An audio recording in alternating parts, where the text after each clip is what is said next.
food, America, and music. Right. What about Juventus or Niger? And Italy. Okay. I wanted to ask her some hardcore Niger questions. We can go there after we're done.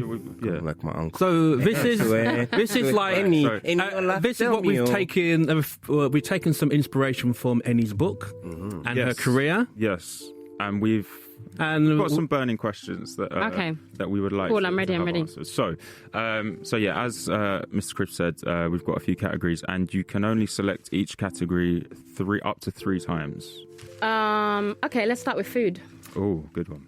I've got one for her. Grilled cheese sandwich or pounded yam? Oh, that's easy. Pounded yam all day. Yeah? I hate cheese. Cheese smells like feet. Some cheese does, I can't lie. With what stew? With which stew? Ooh, okra. A bit okra and stew in the middle with some fish. Good. Yeah, okay, yeah. Okay, she's talking my language. So, question 2. In the Juventus dressing room, who is the DJ? Or who's got the best music taste? The Juventus dressing room, it's obviously Italian. So, I mean, we've got 9 Italian players, maybe 10. So it's dominated by Italian music that I don't really understand.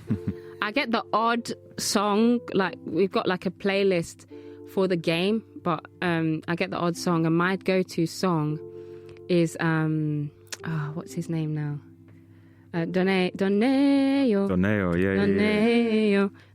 That party hard song. Yeah. That's literally it. Like that, they've given me that song, and I've had that song on loop for a year. No, you need to have a word with me. I tried to introduce them to Davido, like a little bit, because Italian music's a little bit Afro, like it's got that kind of drum, but they're not really having it, to be honest. That's disappointing. I got one song, one song in 18 month. And whenever I put the song on, that song is like 8 years. It's old. Yeah, it's quite old. Whenever I put the song on, I don't want to say no. Yeah. Whenever I put that song on, they're like, yeah, Eni. And I'm like, oh, this song is dead now. I tried to put on the new Davido Chris Brown song, we're having it, which is just my jam at the moment, and they're a bit like, I don't know what this is. So yeah, I've been completely pushed to that side when it comes to music in Italy, unfortunately. Get me in there, I'll put my foot down, I'll be like, no, this is Eni's playlist. But you know what, like it's their dressing. I kind of see it as their dressing room, you know what I mean? Like I'm visiting. Oh, okay. But I mean, at Chelsea, I was very much kind of, we all had the same music taste, so I had my years of listening to great music, but now I'm just kind of like whatever. That's for them other bucks. Next category. What were we thinking? Okay, let's go for America. So America, this summer the American women's football team won the World Cup again and increased their fan base. Can the England Lionesses catch them, or is the gap too wide to catch up? Do you know what? I don't see it happening. America, like, I don't know if they are bad bitches. Like, I'm sorry if I if I can't swear. That's fine. But they are bad bitches. Like, wow, they are just serious. Their mentality. Okay. You know, I know a few of them as well, and they knew they were going to win from the get go. Really? It really comes across that way. They knew they were going to win, and they're not bothered about how it comes across, because I still think there's this kind of thing of, oh, women should be kind of apologetic, and no, they're not there for that. So they were just ruthless, like from the get go. I don't know if you saw the game where they won 30-0 against Thailand. Yeah, I saw that. And they're still celebrating the 13th goal. Yeah.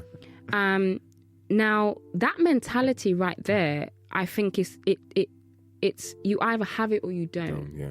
And I think England are trying to create it, but I don't think it's something that you can force. I think it's either something that you're either going to be part of a winning team consistently. So someone like Lucy Bronze in the England team, I think has that mentality, but I don't think all the players have it. Yeah. I see what you mean. So to your question, I don't think it's going to take America to have a bad patch, I think, for another team to kind of take that throne. Okay. But it's literally going to take for them to flop. So, I don't think it's going to take another team to kind of catch up them because they're just. It's almost like wait till their cycle is over. I mean, I worked for Fox. I worked for Fox during the summer, and so I was able to kind of see a more inside view of like how they operate, and people were waiting for them to flop. Like I felt like a lot of the production was kind of like, okay, now they're going to have a tough game. Like let's see.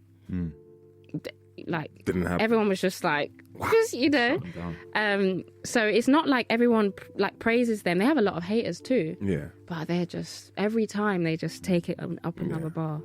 They inspire me, to be honest. Do you think as well? I've thought this for a long time that sport in general should be a meritocracy in the sense that this US women's team should be paid more than the US men's team. 100%. Absolutely. Yeah. I mean, I don't even know why it's still even an argument. Well, that's the thing. I think the argument so far has been that female athletes should be paid equal to male athletes, which as a baseline is absolutely standard, should be.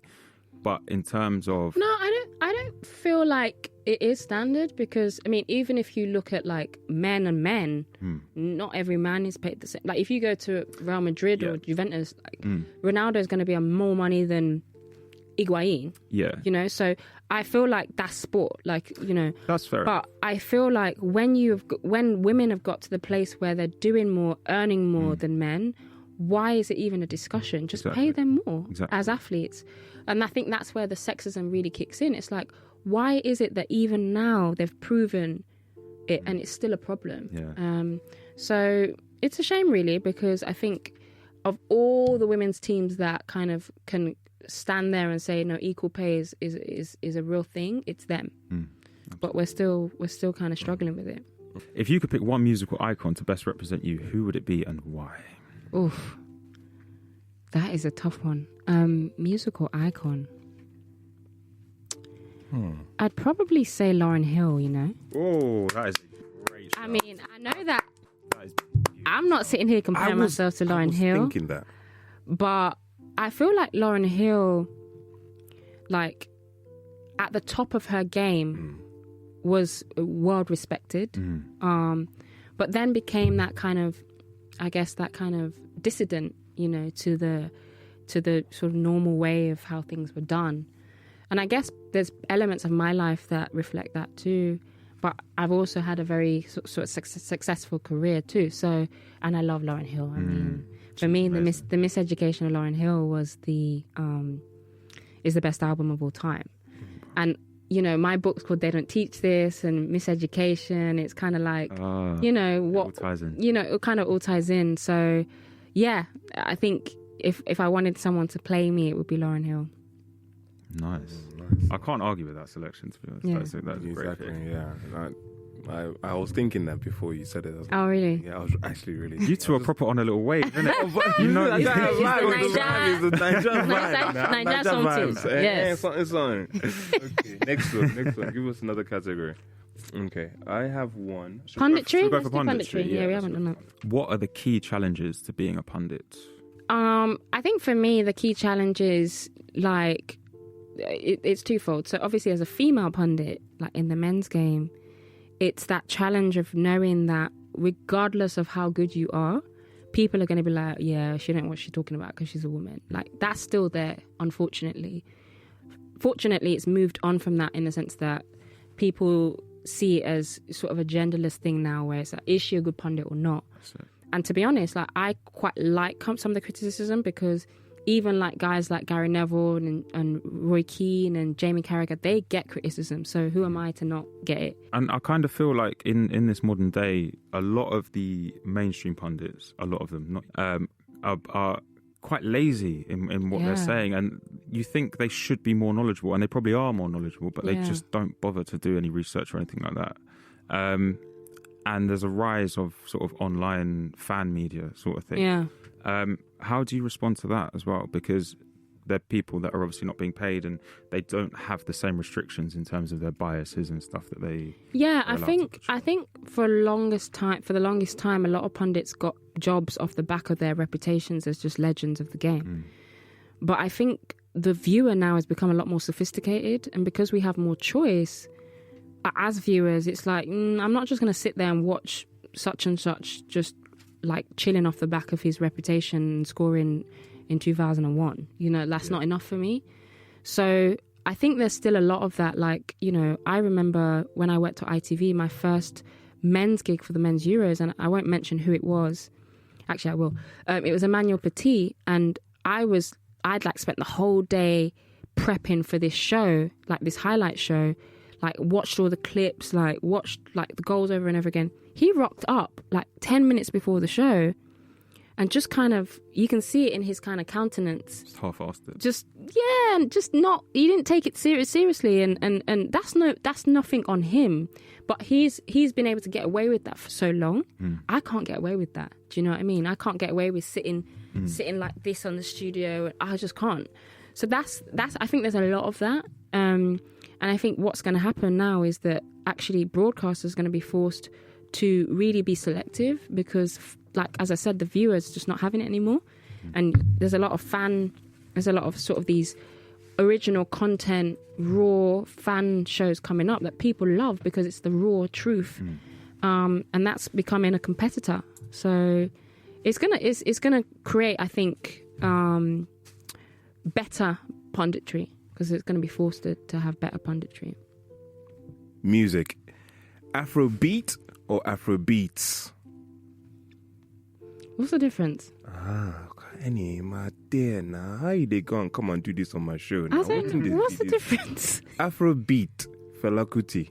Oh, okay. Oh, baby, now be so. One lady, Hey. be so. It reminds me of the wedding, a Nigerian wedding. Okay, there you go. See, that's Afrobeat. Okay. Afrobeat is your, as you mentioned earlier, Davido, yeah. Wizkid. Do you know what? I'm going to go New for generation. Afrobeats, because I think it's changed how people view Africa.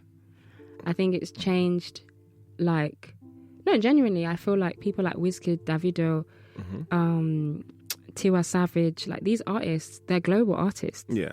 Whereas growing up, there wasn't really any Nigerian global or African global artists that made Africa cool. You know, like if you see Wizkid, Shaku, you know, you see footballers trying to do it on the pitch. Like I did it last week, the other day when I scored my first goal. I did a little Shaku.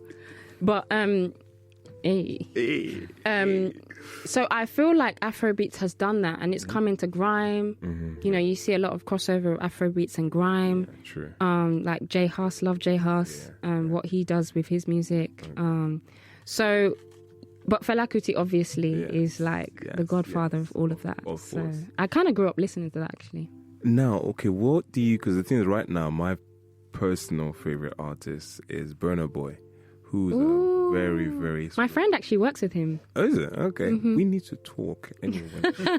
But we'll talk about this later. Yeah. He's an amazing artist. Exactly. And can you see the crossover there with Afrobeat and Afrobeat and see 100%. what he's trying to bring? And he has a lot of, I feel like, dancehall, reggae references in his music too. Yeah. I don't know whether that's because he's dating Steph London and a little bit of tea for you. Exactly. But so I love him. He's amazing. And again, another artist that's kind of made African music global, cool. Very, you know? very, very cool. African Giant is an amazing album. Like, Mr. Beatmaker, JR, you need to review that the next opportunity you get. Yeah, African Giant. Yeah, African Giant. It's on the list, mate. Next show we'll do it. Maybe next show. Okay, all right. And okay, so before we move on, I just want to ask you one quick question. I want you to settle a little debate for us. We were talking about it earlier. What is your ultimate pickup sport? Because we've all got very different opinions. So anything that you can just sort of pick up and play on a whim. I'm sorry to be boring, but I feel like it's five-a-side football. There we go. Like We're five-a-side done. Let's all pack up. Football. Like I'm very happy with that. I'm very happy with that. Yeah, just like playing. I will say though, whenever I play with boys, and like I do a little shake or nutmeg them, they're not having it. They can't handle it, man. So it becomes quite dangerous for me. It becomes a dangerous pickup sport because mans are trying to chop me. Fight for your life, aren't they? Yeah. two foot challenges. Yeah, they're not having it. But it must feel good though, just to like. I think the last time I played five-a-side, I literally went home injured. Like I had like a bruise on my ankle. So we asked you earlier about the Juventus dressing room. Who would be the sort of the DJ, the music selector in the England dressing room? Well, when I was in the team, Alex Scott Oh, 100%. Alex Scott. Yeah. Always had a music taste where I was like, yes, Alex. Man. Like, yeah, you know. That's why she's on Strictly now, isn't it? Alex, Alex was the main one, really. Because she had, like, it all on lock. So she had, like, the more poppy songs. She had, like, grime. She had Afro beats.